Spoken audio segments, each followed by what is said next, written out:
భవిష్యత్తును మళ్ళీ ప్రశ్నార్థకం చేసే విధంగా ప్రజల్ని ఆశపెట్టి, ఎందుకంటే ప్రజలు, సామాన్య ప్రజలు, మనిషి అనేవాడు మానవుడు ఆశాజీవి.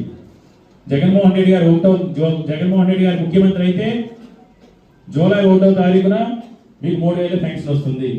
చంద్రబాబు నాయుడు కూటమి ప్రభుత్వం అధికారంలోకి వస్తే ఏప్రిల్ 1000, మే 1000, జూన్ 1000, జూలై 1000 కలిపి మీకు 7000 రూపాయల పెన్షన్ వస్తుంది అని మోసం చేసి, అంటే ప్రభుత్వ ధనంతో 4000 రూపాయలు ఒక్కొక్కటికి 66 లక్షల ఓట్లు కొన్నారు. ఈరోజు రాష్ట్రంలో నిరుద్యోగ యువకులు సుమారు 40 లక్షల మంది ఉన్నారు.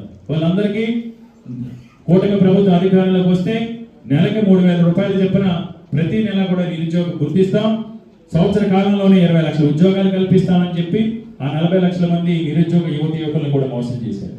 అదేవిధంగా అక్క చెల్లెములందరికీ కూడా ఇంట్లో మీకు సంవత్సరానికి 3 గ్యాస్ సిలిండర్లు ఇస్తాం అన్నాడు. ఇప్పుడు ఇచ్చారా?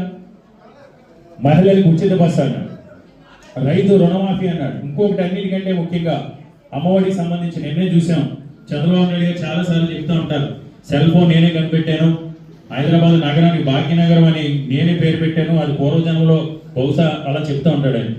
అదేవిధంగా నిస్సిగ్గుగా 70 సంవత్సరాల రాజకీయ అనుభవం ఉండి, 40 సంవత్సరాల రాజకీయ అనుభవం ఉండి 70 సంవత్సరాల వయసు పైబడి జగన్మోహన్ రెడ్డి గారు తీసుకొచ్చిన అమ్మఒడి అనే పథకాన్ని ఆ కొడుకును లోకేష్ చూపించి, ఇది ఈ తల్లికి వందనం అనేది లోకేష్ మధ్యలోంచి పెట్టిందండి. నిజంగా ఎంత ఆయన ఏమనుకుంటున్నాడంటే, ఆయన ఏది చెప్పినా వింటారు. 164 సీట్లు వచ్చినాయి, నువ్వేం చెప్పినా వినాల్సిందే, నేను నియంతని, మాది నియంత్రిత ప్రభుత్వం, మమ్మల్ని ప్రశ్నిస్తే తొక్కేస్తాం, తాట తీస్తాం, కప్పేస్తాం, భూతాప్తిని చేస్తాం, ప్రజలు ఎవరో ప్రశ్నించారనుకుని. నిజంగా ఈ మాట అనడానికి నిజంగా సిగ్గు ఉండాలి. మనం ఇంకొకటి చూసాం, చాలా కొన్ని ఛానల్స్ ఆయనకు అనుకూలం మీడియాలో సంవత్సర కాలం పూర్తయిన సందర్భంగా ఆయన ఏదో ఇంటర్వ్యూలు ఇచ్చాడు, ఘనకార్యాలు సాధించినట్టు, ఆంధ్రప్రదేశ్ సంపద ఎక్కడికో చెప్పారు. అంతకు ముందు 14 లక్షల కోట్లు ఉందని అప్పు ఉందనేవాడు. ఈ 14 లక్షల కోట్ల అప్పులు తీసేసి ఒక 5 లక్షల రాష్ట్రం లాభాల్లో ఉన్నట్టు